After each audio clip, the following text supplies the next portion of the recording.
సంక్రాంతికి 2 రోజుల ముందు విడుదలైన మా సినిమా చాలా పెద్ద సినిమాలు కాంపిటీషన్ తో విడుదలవుతుందని మనందరూ చాలా భయపెట్టించారు. ఈ సినిమా వినబడుతుందా అని చాలా మంది అడిగారు. మాకు కూడా దానికి ఆ జవాబు దానికి ఏంటి ఆన్సర్ అనేది మాకు తెలియలేదు. కానీ 2 రోజుల్లోనే సంక్రాంతి బ్లాక్ బస్టర్ గా నిలబెట్టారు మా సినిమాని. Thank you so much. చూపించిన రెస్పాన్స్ ఎలా ఉందంటే రాజుగారికి వెళ్ళి 7 తరాలకు 7 తరాలు గుర్తుండిపోతుంది.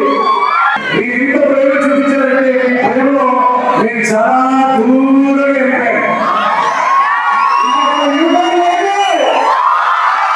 ఫిల్మ్ ఇండస్ట్రీలో స్టార్టింగ్ లో నేను ఆడిషన్స్ ఇస్తున్నప్పుడు హీరోకి ఫ్యామిలీ బ్యాక్గ్రౌండ్ లేదని చాలా మంది భయపెట్టించేవాళ్ళు.